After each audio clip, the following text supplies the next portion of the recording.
Brittany with Magic City Geeks, and it is dinner time here in the Magic City, and we're starting a new segment that's mostly going to be featuring me. It's going to be called Creations IRL, and tonight I wanted to make something anime related, so we're going to be making Tamagoyaki. So here we go. Here's the recipe.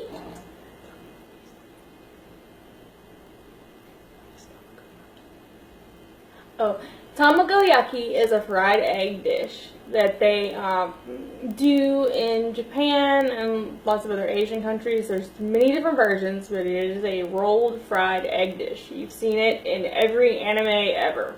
In every bento box ever that you've ever seen in an anime, they have Tamagoyaki. So this is what we're going to do. And today I have soy sauce, a teaspoon of soy sauce, a teaspoon of mirin, which is a cooking wine. It's a Japanese cooking wine. You can get it at any Asian food store. If you are underage and cannot use cooking wine, then you can substitute more sugar. A tablespoon of sugar, a tablespoon of cheese, and we're going to use 2 eggs. So let's get started. 2 large eggs. You know, any eggs will do. White eggs, organic, whatever you like, you can use. So this is how we're going to start. We're going to crack the eggs.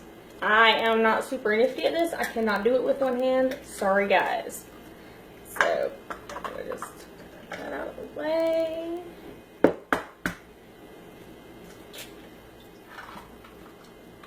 And we are going to take our nifty little chopsticks, because this is how I've always seen it done. And we're going to mix a little bit just to get the mixing started. We are going to add the sugar, the mirin, which is the wine, and the soy sauce. Now, I've seen many different recipes for this, and you know, the amount of mirin and soy sauce varies according to the taste. I think everybody has a little bit different taste, just like here. You know, some people like salt with their eggs, some people like pepper. And then we're going to add the cheese. And, you know, it's just a small amount of cheese since we're just doing one omelet. You do not have to do this step. You can add in other ingredients such as bacon or spinach or whatever you like. Okay, so now we're going to stir that thoroughly until we get something in the neighborhood of this consistency.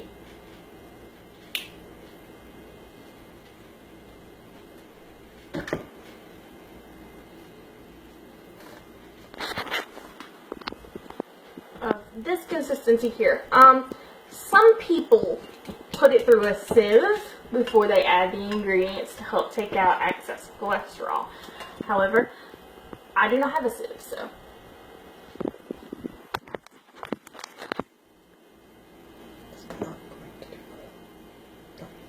Okay, so this is where we're at. Our next step is to come over to our stove.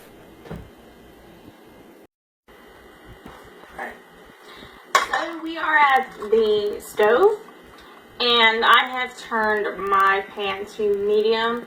Most of the recipes call for a higher heat.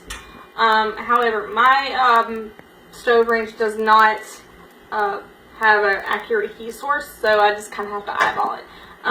What I just did there is I oiled the pan so that the eggs would not stick. I have transferred these eggs. Let me beat these up just a little bit more. I transferred these eggs to a little mixing cup with a little spigot. That's to help me pour them more accurately. So we're going to start this in stages. What we do is we're just going to pour a little bit, and it's going to go fast. This is going to bubble up, and you're going to need to pop these little, woo! pop these little bubbles, sorry, and just kind of, you know, it'll fill the in a little bit as you're doing this. Alright, now when the egg is about half cooked, you're going to gently start rolling the egg. Hopefully yours won't stick. Mine's sticking just a little. And we're just going to gently, with a spatula, or you could use chopsticks, and then we're going to move the egg back, just like that. Now, it doesn't have to be perfect. This is the first time I've done this, so, you know, we're just going to do our best not to burn it, and then we're going to pour another layer, thin layer of egg right there, and let that cook, and we're going to kind of pull that back to where it attaches to what we already have here. So we're going to let that bubble and get cooked. And when we get it to about half, you can kind of eyeball it. I feel like my temperature has gone down a little much, so I'm going to go ahead and turn it up just a hair so it will bubble, because that's something that they mentioned in most of the recipes. We're just gonna, now we don't want to let the egg to get cooked all the way as we're rolling, because then it won't stick. So I'm gonna just kind of tip this just a little and kind of situate the egg, and I'm going to start rolling, because otherwise I will burn, like you see here. And we're going to start moving the egg back. Now, like I said, this does not have to be perfect. They do have Tamagoyaki pans, which are more rectangular in shape and a little easier to roll your egg. So, down to our last little bit of egg, and we're going to let that cook quickly. Hopefully we get this to, I think we have a little bit of browning going on because of our cheese. I don't actually think that that's burnt. So you can kind of see where we are.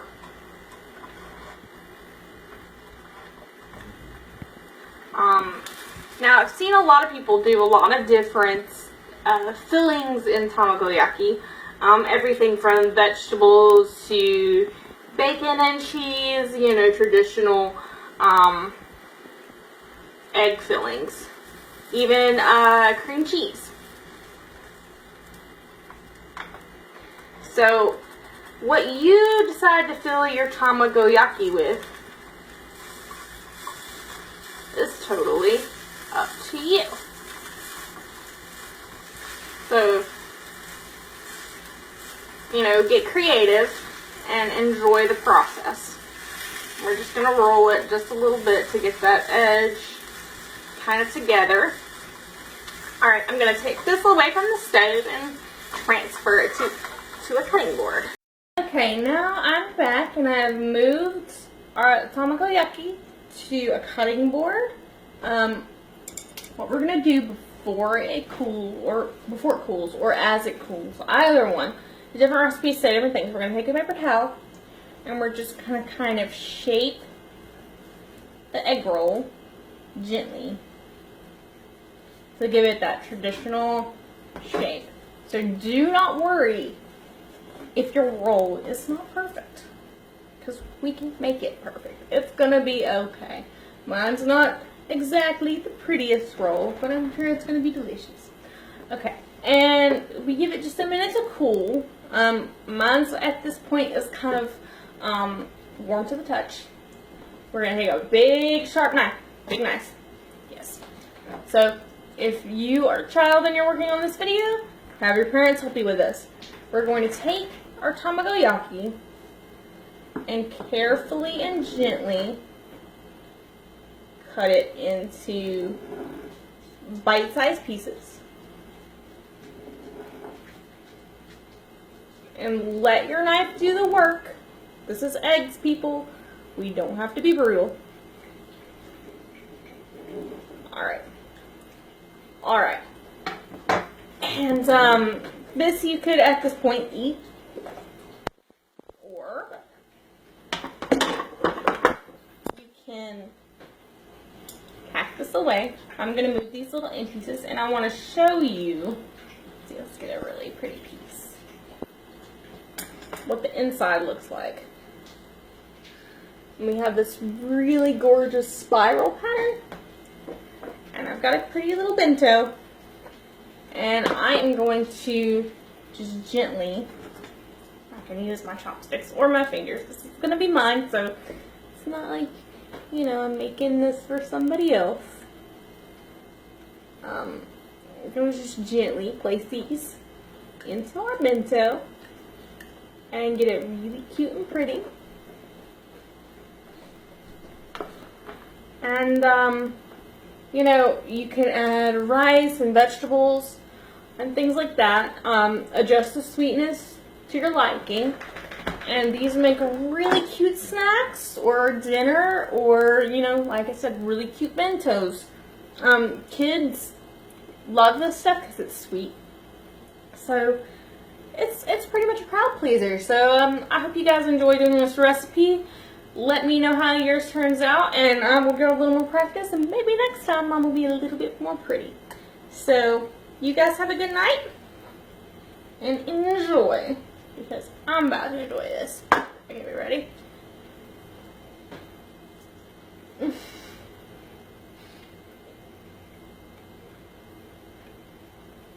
Oh, it's really good.